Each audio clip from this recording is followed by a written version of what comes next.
Good afternoon, ladies and gentlemen. Thank you for joining Docusign's second quarter fiscal year 2023 earnings conference call. At this time, all participants are in a listen-only mode. After the speaker's presentation, there will be a question and answer session. As a reminder, this call is being recorded and will be available for replay from the investor relations section of the website following the call. If anyone should require operator assistance during the conference, please press star zero on your telephone keypad. I'll now pass the call over to Heather Harwood, Head of Investor Relations. Please go ahead. Thank you, operator. Good afternoon, and welcome to the Docusign Q2 2023 earnings call. I'm Heather Harwood, Docusign's Head of Investor Relations. Joining me on the call today are Docusign's Interim CEO, Maggie Wilderotter, and our CFO, Cynthia Gaylor. The press release announcing our second quarter results was issued earlier today and is posted on our investor relations website. Now, let me remind everyone that some of our statements on today's call are forward-looking. We believe our assumptions and expectations related to these forward-looking statements are reasonable, but they are subject to known and unknown risks and uncertainties that may cause our actual results or performance to be materially different. In particular, our expectations regarding the pace of digital transformation and factors affecting customer demand are based on our best estimates at this time and are therefore subject to change. Please read and consider the risk factors in our filings with the SEC together with the content of this call. Any forward-looking statements are based on our assumptions and expectations to date, and except as required by law, we assume no obligation to update these statements in light of future events or new information. During this call, we will present GAAP and non-GAAP financial measures. In addition, we provide non-GAAP weighted average share count and information regarding free cash flows and billings. These non-GAAP measures are not intended to be considered in isolation from, a substitute for, or superior to our GAAP results. We encourage you to consider all measures when analyzing our performance. For information regarding our non-GAAP financial information, the most directly comparable GAAP measures, and a quantitative reconciliation of those figures, please refer to today's earnings press release, which can be found on our website at investor.docusign.com. I'd now like to turn the call over to Maggie Wilderotter. Maggie? Thanks very much, Heather, and good afternoon, everyone, and thank you for joining us today. First, let me introduce myself. I have been on the Docusign board for over 5 years and board chair for the last few years. In addition to my board service here at Docusign, I also sit on several other public and private boards. I've had the privilege to serve on 51 corporate boards in my career, 36 public and 15 private, starting at age 28 when I first joined a corporate board.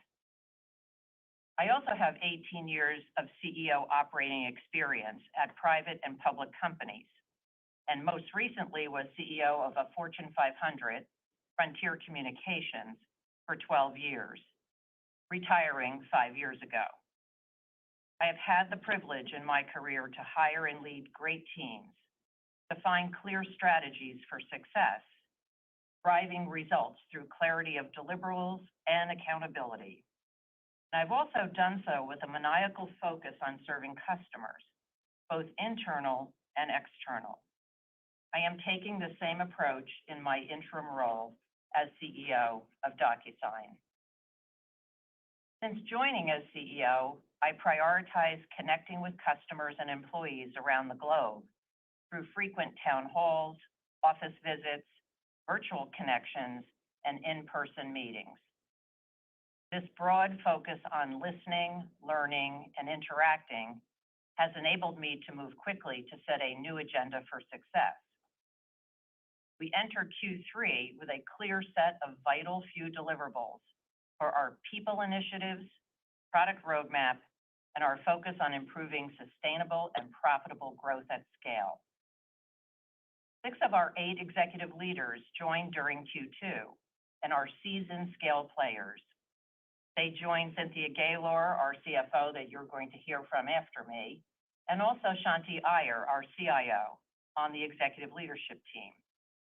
Our new executive leadership team and I have worked together over the past few weeks to clarify a clear strategic focus and define what is required from all employees for DocuSign to be successful. Let me start with our strategy. DocuSign is the leader in providing end-to-end digital agreements on a fully integrated platform. This starts with delivering simple, intuitive, integrated, and trusted customer and partner experiences that remove friction from all steps in creating, using, and managing digital agreements.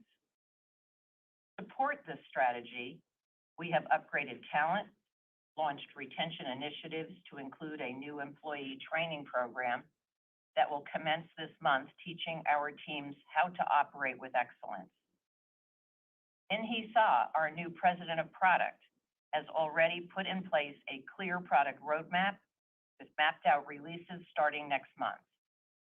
Steve Shute, our new president of go-to-market, has revamped our selling motion and performance expectations for the small, medium business, and enterprise segments. Our marketing team is delivering new collateral, messaging, and tools for Steve's teams, as well as a simplified digital motion for consumers and one-time users. Finally, DocuSign has also added 2 additional seasoned scale leaders. I'm pleased that Jennifer Christie is our new Chief Human Resources Officer, and veteran Jim Shaughnessy is our new General Counsel. I am privileged to lead such a terrific group of executives who have all hit the ground running by working together with a single focus: set the company on a path for continuous performance improvements in Q3 and Q4 and beyond. I'm optimistic about the power of our brand, our value proposition for customers and partners, and the renewed results orientation being embraced by our employee base. Finally, the search for our next CEO is a top board priority. All of our independent directors have been actively interviewing great candidates, and we are close to making a decision. Terrific candidate pool participating in this process has reinforced the strength of our brand and the shared belief that DocuSign has a tremendous future growth opportunity. I look forward to letting you know who the next CEO will be. With this preface, let me turn to some other Q2 results highlights. As you have seen in our earnings release, Q2 revenue was $622 million, representing a 22% year-over-year increase. We added 44,000 new customers during the quarter, again a 22% increase year-over-year, which brings our total global paying customer count to 1.28 million. We delivered an 18% operating margin in Q2 as well. The second half of this fiscal year, our goal is to drive operating expense reductions in order to meet the current operating margin guidance range of 16 to 18% that we had previously communicated to you. We are reviewing all categories of expenses and will adjust our spending accordingly. These expected expense reduction initiatives will create capacity for the right investments for our expected scale growth. For example, our IT and internal systems development teams are focused on key automation and software system upgrades, including our planned ERP system cutover this quarter.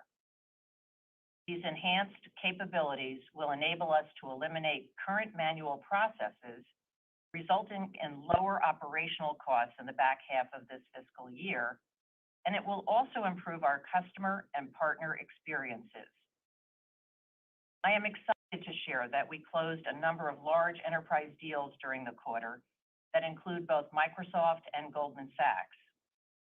In addition, our focus on partner expansion includes a new integration with Stripe to enable users of both product sets to view DocuSign agreements and Stripe payments side by side. Stripe customers can also create new DocuSign agreements directly from Stripe dashboards. This is another strong example of taking friction out of the customer agreement transactions. Over the past few months, with increasing interest rates and inflation on a macroeconomic level, we also have started to see some softness in certain verticals like real estate and financial services. But despite these headwinds, our business model benefits from a well-diversified customer base across industries, geographies, and segments. Our products help all of our customers, from large to small, improve their productivity, be more efficient, and improve their time to value creation. In closing, I am honored to continue to lead the Docusign team until a successor is in place. During this time, we remain committed to stay focused on our vital few priorities, driving profitable growth at scale, and delivering further enhancements to the digital agreement platform to delight our customers. We have a $50 billion global market opportunity with an industry-leading product and market share position. We will use this position to aggressively expand our capabilities through wise investments, focus, and continuous improvement in our performance. Docusign cannot be successful without strong shareholder support. So let me end my remarks here with thanking all of you for your continued support of our company. We know our results over the previous 3 quarters did not meet expectations. We got the message. That change was needed, and I hope you can see that we are fully committed to build upon our current momentum to deliver for all of our stakeholders. I will now hand it over to our CFO, Cynthia Gaylor, who will walk you through our Q2 financial results and outlook. Cynthia? Great. Thanks, Maggie, and good afternoon, everyone. We delivered a solid Q2 and continue to make progress against our top priorities as we drive the business forward. We landed ahead of our expectations for last quarter on multiple fronts. Importantly, we further expanded our customer install base during the quarter and continue to execute towards our long-term goals, successfully balancing growth with improved profitability. Delivering our customers an unmatched and innovative value proposition will remain our top priority. Our mission is also uniquely aligned with today's macro backdrop, delighting our customers with high ROI products that are easy to use, efficient, and both cost-saving and cost-effective, all while helping the environment. Let me review some key highlights within our Q2 results. Total revenue increased 22% year over year to $622 million, and subscription revenue grew 23% year over year to $605 million. The strengthening of the US dollar during the quarter resulted in a couple-point headwind to total revenue growth, though it was not a meaningful factor in the quarter. Our international revenue grew at 35% year over year to reach $154 million in the second quarter and was 25% of our total revenue. Second quarter billings rose 9% year over year to $648 million, with a 4-quarter rolling average growth of 19%. Customer growth remained strong as we added approximately 44,000 new customers during the quarter, bringing our total install base to 1.28 million customers worldwide at the end of Q2, a 22% increase compared to a year ago. This includes approximately 10,000 additional direct customers to reach a total direct customer base of 191,000, a 29% year-over-year increase. We saw a 39% year-over-year increase in customers with an annualized contract value greater than $300,000, reaching a total of 992 customers. However, while we successfully delivered strong results related to key metrics, we too are seeing more measured buying patterns noted by our peers, coupled with generally longer conversion cycles within some areas of our business. This is more pronounced in real estate and within those verticals exposed to the lending market. However, with our diversified customer base, we saw relative strengthening in technology, food and beverage, and manufacturing verticals. It's also notable that SMB continues to show signs of durability within our direct business with higher relative growth. Enhancing our go-to-market effectiveness also remains a key priority to drive top-line growth and ensure solid profitability. While progress in our go-to-market activities will take some time to meaningfully resonate in our quarterly results, we have taken a number of tangible steps to drive future success, including rounding out the leadership team, stabilizing the sales force, aligning sales goals to current expectations, and driving accountability throughout the field. Our team is focused on ensuring that customers understand the many ways DocuSign positions them for success over time. Furthermore, innovation across our product portfolio continues to drive future growth and remains core to our differentiation in the marketplace. To share one example from our enterprise business, we recently expanded our relationship with one of Latin America's leading pulp and paper companies. As an existing e-signature customer, this client expanded its DocuSign footprint by purchasing CLM to digitize their forest department's agreement process. CLM therefore enabled our client to automate various stages of the agreement process, including contract drafting and automatic task delegation, which has since saved hours of valuable time and manual work while mitigating human error. We initially began our relationship with fewer than 50 CLM users. Today, this customer has leveled up to 500 users on our platform. This is one of many examples which underscores our successful strategy of landing and expanding customers who then grow with us over time in new use cases with new products or features to address their evolving business needs. Another example in core e-signature is a long-term DocuSign customer, a notable clean energy fintech company, which expanded its use of DocuSign to address an important gap in their e-signature experience. Our team identified this customer's need for increased optimizations in their e-signature journey, as many of their customers signed via mobile. We leveraged our unique product and feature expansions to ensure that signers now have the appropriate functionality and security through their mobile device. This includes our responsive signing and smart sections viewing features with added security through SMS and ID verification.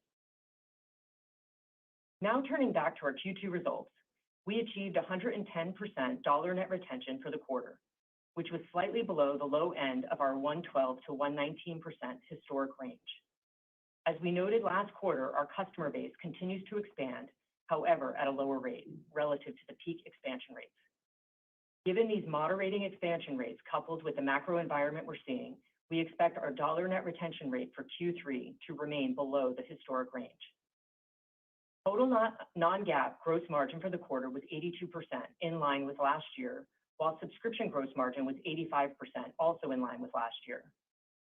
Q2 non-GAAP operating profit reached $112 million compared with $100 million last year. Non-GAAP operating margin was 18% compared to 19% last year. Non-GAAP net income for Q2 was $90 million compared with $98 million in the second quarter of last year. As discussed last quarter, we introduced a non-GAAP tax rate in our non-GAAP net income calculation as we reach consistent non-GAAP profits for the prior 3 years. We're using a non-GAAP tax rate of 20% for fiscal 23. Q2 non-GAAP EPS is 44 cents, which includes the impact of the 20% non-GAAP tax rate. We ended the quarter with 8,061 employees, a 22% increase compared to last year. We have seen attrition rates moderate with new leaders now on board as teams settle in with clearly defined priorities and against the backdrop of a changing macro environment. We are encouraged by the improvements we're seeing. We exited Q2 with over $1.1 billion in cash equivalents, restricted cash, and investments.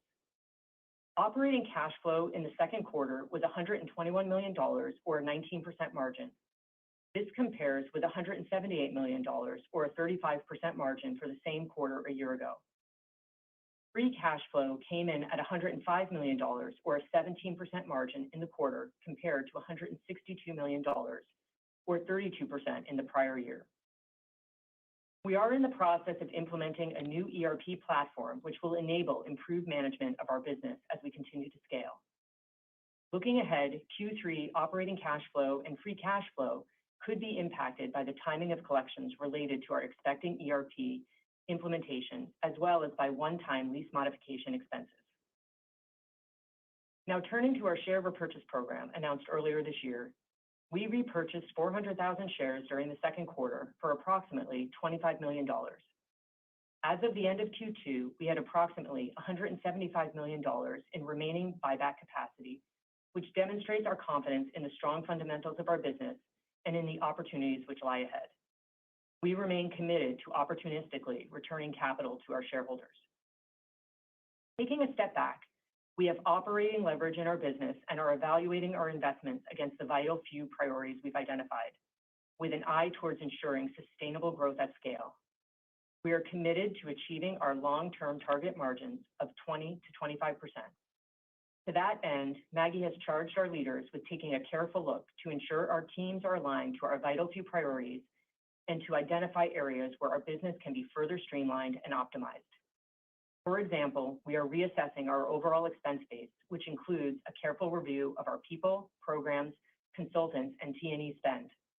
Along these lines, we're also taking a measured approach to hiring. And as we progress towards a more scaled model with improved operating efficiencies, investments will continue to be directed toward our systems and tools, specifically ERP, as a foundational business system. Further, we're evaluating our global real estate portfolio to optimize for team collaboration and our physical footprint. This rigor and discipline will ensure we operate from a position of strength and fiscal flexibility. With that, let me now turn to guidance. For the third quarter and fiscal year 23, we anticipate total revenue of $624 to $628 million in Q3, or growth of 14 to 15% year over year, and $2.47 to $2.482 billion for fiscal 23, or growth of 17 to 18% year over year. Of this, we expect subscription revenue of $609 to $613 million in Q3, or growth of 15 to 16% year over year, and $2.405 to $2.417 billion for fiscal 23, or growth of 18 to 19% year over year. For billings, we expect $584 to $594 million in Q3, or growth of 3 to 5% year over year, and $2.550 to $2.570 billion for fiscal 23, or growth of 8 to 9% year over year. We expect non-GAAP gross margin to be 79 to 81% for both Q3 and fiscal 23. We expect non-GAAP operating margin at 16 to 18% for Q3 and fiscal 23. We expect to see a de minimis amount of interest and other income, and as noted last quarter, the fiscal year 2023 non-GAAP tax rate remains at 20%. We expect a non-GAAP fully diluted weighted average shares outstanding of 205 to 210 million for both Q3 and fiscal 23. In closing, we delivered a solid Q2 amid a time of transition and despite continued macro headwinds. Our focus as a leadership team remains steadfast in serving our customers, employees, and investors as we continue to innovate, build, and position Docusign for the unmatched opportunity which the future holds. This quarter has further demonstrated that digital transformation continues to be our customers' priority and that Docusign enables the world to nimbly adapt to today's dynamic environment, as once customers move from pen and paper, they don't go back. We will maintain our disciplined and focused investment approach across our top priorities as we further operationalize the business at scale. We are committed to achieving our long-term operating margin targets while driving sustainable growth with profitability as we navigate the current environment. The progress we've made thus far is gaining traction, driven by our team's commitment to delivering value for our customers and results for our stakeholders. Thanks again for joining us today. With that, operator, we can now open up the call for questions.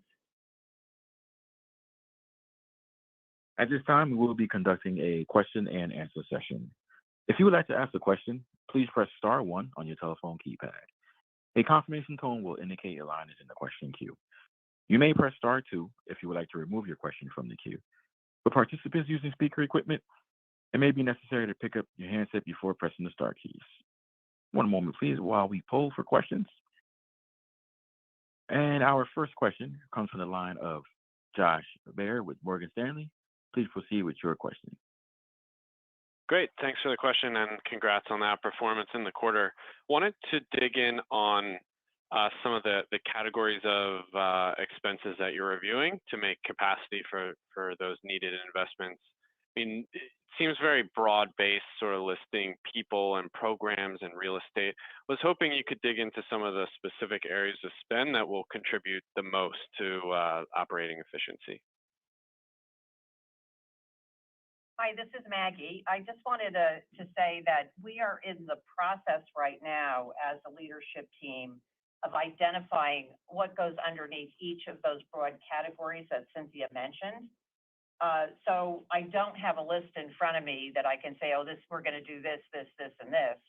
But I will reinforce that there are no expense categories in the company that will not be reviewed for where we can get efficiencies and effectiveness for the business. Okay, got it. That makes sense. And then Maggie, wanted to ask on the new messaging from a marketing perspective, if you could sort of expand on some of those changes from that marketing message. And that's it for me. Thanks.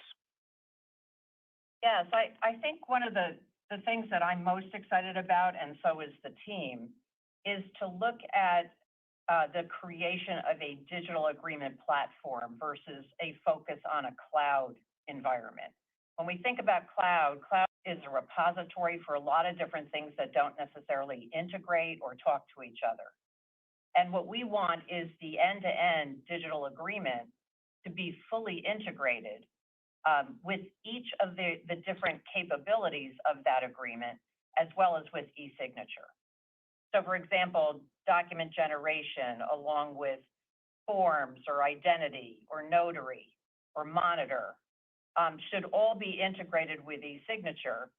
And that also includes our CLM product sets too. So I think when you think about what we've been doing, the elegance of coming to this new way of thinking about the agreement creates an environment where customers don't have to go anywhere else for pieces of the agreement platform. They can get it all from Docusign. And having that end-to-end approach to what we're doing is something that we're very excited about, and the customers we've talked to about it are excited about it as well. Yeah, and I might just elaborate on that a little bit more. I think it's really about amplifying the key messages that make Docusign special and really serve our customers. So when you think about our innovation and differentiation, right, we are positioned with customers across the agreement platform, but making sure we really stitch together all the different pieces of the functionality to make it really frictionless for the customer. We also, in today's environment with some of the macro headwinds, making sure that customers really understand the value proposition, right? We have a very high NPS score with customers in terms of delighting them. It's easy to use. It reduces friction with their customers, which is why they love using Docusign. So I think really helping customers understand just the efficiency and effectiveness in the belt-tightening environment that we're in. Our marketing team is really focused on amplifying that because we have very much a land and expand model where we start small. We serve some of the smallest customers around the globe and some of the largest, but many of them, regardless of their size, they start small with us and land and expand. And so the value is really there. But I think also just really sharpening our focus in marketing around that so customers understand that out of the gate is one of those key areas. Great. Thank you very much. Our next question comes from the line of Tyler Radke with Citi. Please proceed with your question. Hey, thanks for taking the question. I wanted to ask you about what you're seeing with customer renewals. There's been some chatter about, some downsells just given, economic activity is under pressure and customers are optimizing investments. I guess two questions related to that. First, do you feel like you've processed most of kind of these renewals at a normalized rate? And secondly, how much of that, if you are to the extent you are seeing some compression on the renewals, is related to macro factors versus potentially competitive or other factors? Thank you. Yeah, I'll take that one. Thank you for the question. So renewals and kind of our book of business is a very important part of the business. And as you know, we've doubled the size of the business in a very short period of time, going from $1 billion in revenue to over $2 billion. So that renewal piece of the book of business is very important in terms of continuing to scale it, but also it provides a lot of predictability to our business model because we have a large customer base who's using the product, we know once people get on the platform, they're not going back to pen and paper. And because of the land and expand, we really have a lot of operating leverage in that model. That being said, and we talked about this a little bit the last few quarters, we are seeing smaller expansions, right? So, during the peak of the pandemic, the expansions, we had customers who bought conservatively because they didn't know how long the pandemic would last. And then they had to expand because things lasted longer than they thought. But also once they started using the product, they were using it in many, many use cases. I think as we got to scale to the place we are now, we're seeing smaller upsells and expansions as customers continue to consume what they bought. And the timing of those renewals also impacts kind of those expansion rates. And you see that a little bit in our dollar net retention metric. That's kind of related to that expansion and renewal base. But we still see a very strong base of renewals, expansions within the renewal base. And of course, dollar net retention also reflects any, downsized renewals or downsized churn, but those are, it's more of a backward-looking metric than a forward-looking metric. So try to be comprehensive in that answer. Hopefully that was helpful. Yeah, the only thing I would add to that, Tyler, is, over the last quarter, we have not really had the leadership in the customer success organization because we had a fair amount of turnover. And when we think about customer success at Docusign, those are our teams that will work with existing customers to expand into use cases in other areas of the business. And so we're really excited. We have a brand new chief customer officer who's got great operating experience at scale, who has joined the company and just started this week. And one of the priorities we're doing on the go-forward basis is really getting that muscle back into the upgrade, land, and expand motion that we've enjoyed in the past that have really helped us take a small deal that gets done with a customer and expand it throughout an organization. So you're going to see a lot more focus on that in the second half of the year. Oh, that's helpful.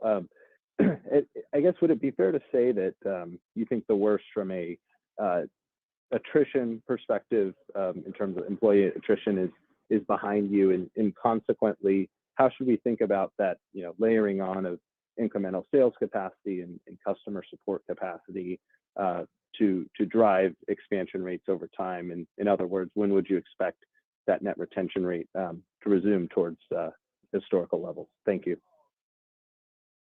Well, I can say that at this point, we have definitely stabilized the attrition. Again, by bringing in great scale leaders and having everybody focused on their people as a number one priority in our vital few deliverables.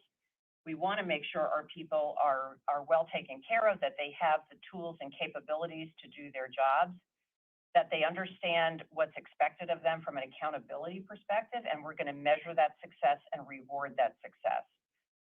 And I truly do believe, too, that we filled in a lot of the blanks over these last several months of key management positions that were left open, especially in the sales and go-to-market, which was necessary for us to fill in order to get the coverage back out with the customer base that we needed. So I'm cautiously optimistic. I also think that there has been some tightening in terms of job availability, especially in the United States and over in certain areas of Europe. That has also enabled us to have a little bit more stability with the current workforce that we have.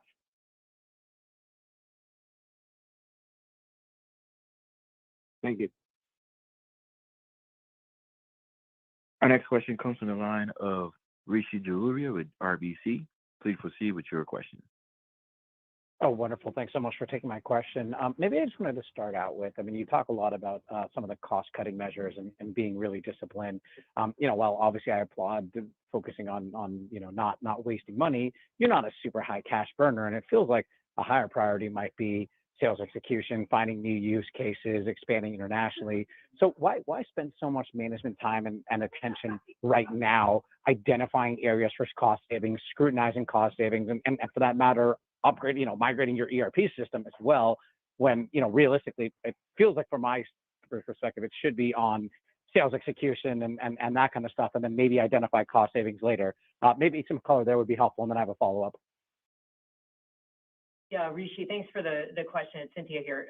So a couple things. I think, we've always talked about, prioritizing growth, and we'll invest for growth. And so I think part of, the initiative right now is making sure that, the spend across the company is productive spend, and that we're freeing up resources for growth. And so part of that really quickly in a very short period of time, and there were a lot of things we didn't operationalize efficiently.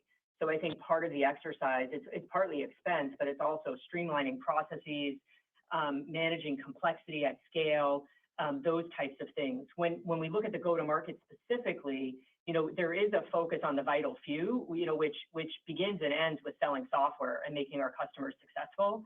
There is a stabilization of the team there, providing accountability within the field, and importantly, aligning goals with the current outlook of the company. So that is very much front and center, because at the end of the day, we're a subscription software company. We're growing at scale. We want to continue to grow at scale, and we've had some speed bumps, right, coming out of the pandemic. So the cost piece of it is really to free up investment to focus on top line growth, but it's not top line growth at any cost. We're also very focused on profitability, and as you noted, we have strong cash flow, we have a strong balance sheet. And so, we would expect that to continue, and something we're monitoring very closely. All right, got it. That's really helpful. And then, just as I think about, the guidance, right? You're talking about mid-single-digit billings and then your term, and I get turnarounds take time. So maybe help us understand, looking beyond this year, and I'm not asking for guidance for next year, but what sort of underlying growth rates would you be pleased with or happy with, and what are kind of the steps to get from that mid-single digits level, which if we're looking at billings as the best leading indicator, to a healthier, kind of more robust growth rate? Thanks. Yeah, thanks, Rishi. So I think, we were really pleased to be able to raise the full year guide here in, for the year, at this point in the year, and maintain our margin. And so that's really based on the progress that we've made to date and what we're seeing in the business. That being said, there's still macro headwinds that are really on a global basis. And our visibility into the business is still not what we would like it to be. So, that's reflected in the guide. But again, we were really pleased to be able to raise the guide for the full year, at this point. I think when we look into next year, there's a couple things that we're looking at. One is, we are encouraged by the progress. I think part of it is, next year's growth will be a function of several factors. Part of it is stabilizing the business and the go-to-market motion, some of the things that Maggie was talking about, and positioning ourselves for further growth headed into to fiscal 24. Part of that is based on where we land for the year. Part of it will be, the AEs and the reps that we brought on board. They need time to ramp, and it's a multi-quarter process, so that's in process. And that will be a key factor heading into fiscal 24. And then as well, the macro environment will be important there. So I think when we look into next year, there's kind of the importance of where we land. There's the importance of how we set up the capacity model across the field going into next year, and really operationalize some of the things that got ahead of us during the peaks of the pandemic, and operationalizing those at scale. Yeah, the only thing I would add, Rishi, this is Maggie, is we are also investing and shifting investments into the product roadmap and the product portfolio, not only to get the entire digital agreement platform integrated, but to add enhancements that improve our customer and partner experiences and simplify that.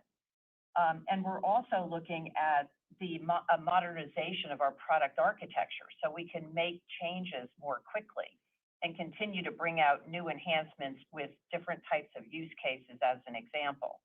And we really do believe, by driving a product portfolio that can really expand into companies in a very specific way, where you have use cases for purchasing versus use cases for human resources, et cetera, we can establish a better alignment with our customers in terms of what they're trying to do with digital transformation. So I really do believe that with the ramp that we're doing with our sales force, especially with a lot of the new people that we've hired, in addition to bringing in people still into the sales organization that are seasoned scale sales executives, that combination will definitely set us up that by the end of the year, we'll have a better flywheel of anticipated growth that we'll see next year, year over year. All right, wonderful. Thank you so much.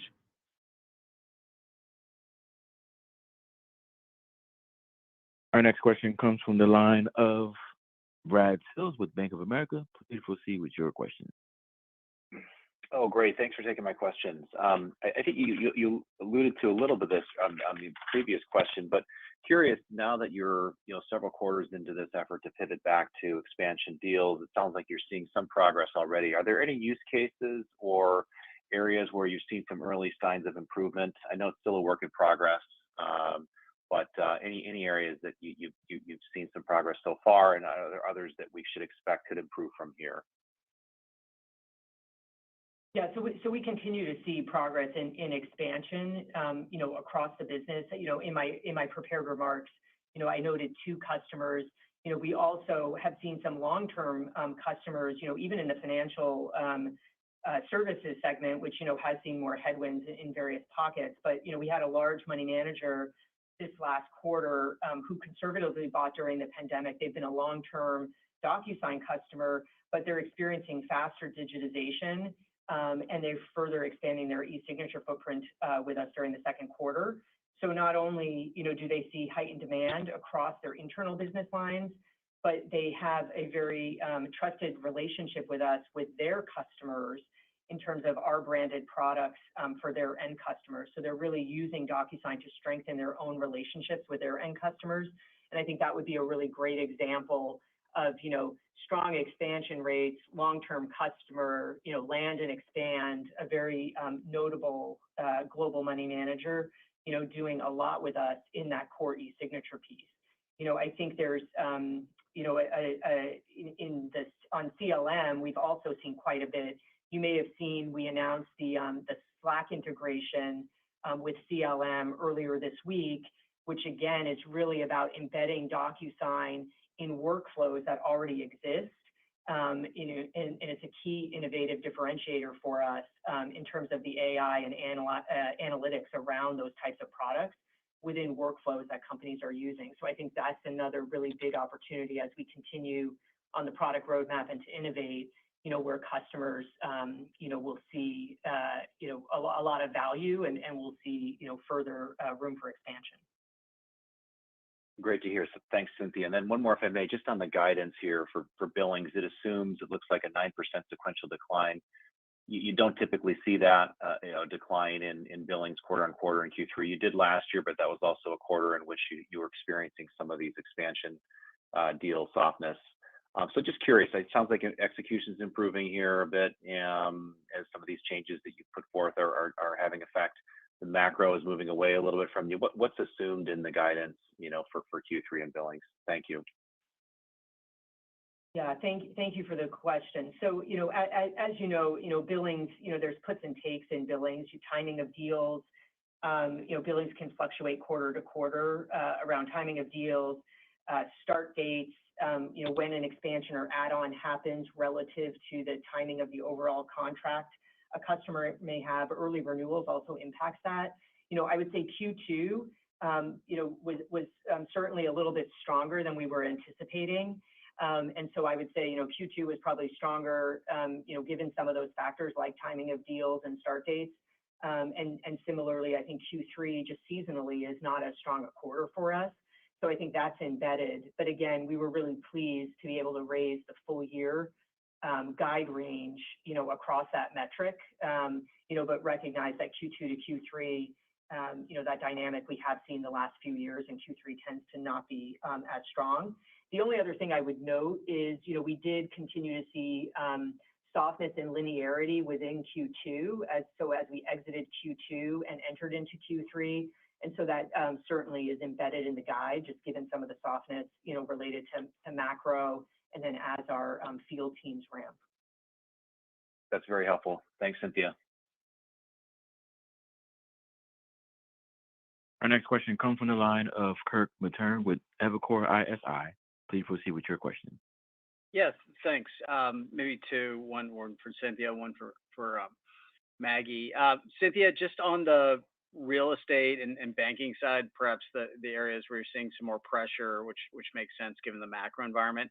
Do you feel like you have better visibility into the companies that perhaps either over provisioned or during COVID, so that you just have a better sense of where they're at in terms of usage patterns today versus maybe 6 months ago when you were sort of just lapping them and it was more uncertain? I was trying to get a sense on, just sort of your visibility into that particular part of the business. And then Maggie, Steve obviously started, I think, 4 or 5 months ago. I was just kind of curious, what he's been doing from a sort of sales organization perspective to try to help get greater cross-selling going in terms of selling the full agreement platform. I think it's something that sort of got people got sidetracked because there's so much demand for e-signature and COVID. So I was kind of curious if there's anything you're doing in particular around selling the fuller suite from a sales perspective. Thanks. Sure. So I think on the consumption patterns and cohorts, we do very detailed analysis on the cohorts and how they're expanding, how they're consuming. With our new success officer, I think they'll be even more focused on some of those metrics at scale. I would say we're still in a period where we don't have precise visibility across the cohorts in the way that we would like. Part of that is scale, but part of that is during the pandemic, which has really been the last 8 to 10 quarters, different cohorts have expanded at different rates and also within different verticals. So the one thing I'll leave you with there is part of the beauty of our model is the diversification of those cohorts and verticals. And so verticals that maybe were quite strong during the pandemic, we're still seeing expansion, but it would be more in pockets, right? So some things that are more susceptible to the lending environment, may not be as strong now, whereas things related to, like my money manager example, might be showing more strength. Similarly, sectors like food and beverage or technology or even travel and entertainment, manufacturing, those segments, have been growing on a relative basis relative to some of the other ones that were stronger. So I think part of that is just the diversification of our customer base. And then, we'll continue to look at kind of the cohorts, but the cohorts don't show perfect information. I'd say they show directional, because even within those cohorts, you have pockets of different verticals or size of companies, that may be having, different impacts depending on what's going on within their sector. Hi, Kirk. This is Maggie. With regard to your question on Steve Shute and the sales organization and their cross-selling and motions, I will say this. Steve has been rebuilding that organization, and part of that rebuild is to really come up with a list of areas of opportunity for us to expand, not just in the enterprise space, which has a long sales cycle today. So one of the things that we're doing differently in enterprise than what we've done before is I have, after running a Fortune 500 for many years, I have a very large network at the top of the house for big enterprise customers. And I'm opening doors at the CEO level of those companies, which also allows us to get in front of the top leaders of the company, i.e. the executive team reporting also to the CEO, with the CEO's help. And that is an ability for us to accelerate going in and looking at an enterprise agreement that's end-to-end for multiple departments at the same time, versus just to land and expand in one certain department. And we give that visibility to those leaders, and would be able to get agreements that have more use cases when we get started. Because we also find with our customers, the more use cases they have, the less likely they are to leave, Docusign or to take business away from us. It really makes them very sticky. So the other part of that is partnering with our product portfolio folks and with Inhisa and her team on making sure that we're coming up with the right capabilities for product for these customers and APIs for our partner portfolio, because in a lot of cases with enterprise, we have, SIs and ISVs that have to go in and really help integrate what we're doing with other capabilities that they already have in place at the enterprise level. We've been doing some one-off of that over in the past, which also slows down our implementations. But by being able to get some standardization in how we can expand into enterprise in a faster way has been part of the work that Steve's been doing also with INHI over the last couple of months. And just the last thing I will say is we're also taking friction out of the digital motion. We have a lot of customers, millions of customers that come to our website every month in order to sign a document and create a document. And these are usually one-offs, but if you can get more take rate of the folks that visit to do that and completion, there's a lot of money that we can add to the bottom line by doing that in a more frictionless way. And then as Cynthia mentioned, we did have pretty strong small and medium business growth. That's been a heartbeat for our company for many, many years. And we're going to continue to keep our heads down on what makes sense for the use cases for that set of customers as well. Thank you. Our next question comes from the line of Karl Keirstead with UBS. Please proceed with your question. Well, great. Maybe I've got two questions, Cynthia, for you on billings. One is, did the large deals you flagged, Microsoft and Goldman Sachs, did that have any material impact on either 2Q billings or the second half outlook? So I'd first off say we were very pleased with those deals, but I would say no. We have a very diversified business, so one or two deals, don't really put us over the edge one way or the other. So I would say no, but I would say more generally the timing of deals, the timing of renewals, early renewals or late renewals and start dates can impact billings. But I would not say that those two deals impacted the rate one way or the other. Got it. Yeah, Okay. Yeah. Carl, just one add to that is, for example, like the Goldman Sachs deal was just done in the last week or so, so they're not implemented yet either in some cases. Got it. Okay, just wanted to check. Thank you. And then maybe Cynthia, just on the fourth quarter billings, if I look at your 3Q guide, look at your full year guide back into implied 4Q billings, it's $709 million. So that's $120 million sequential increase. 3Q to 4Q, that's your strongest ever and much stronger than the prior 4Qs. Is there anything you would help us understand, point to about 4Q? Maybe you've got a better renewal base or you're counting on something that might get us comfortable with that outlook? Thanks so much. Yeah, it's a great question. Thank you. So Q4 is seasonally our strongest quarter, and we expect this year to be no different.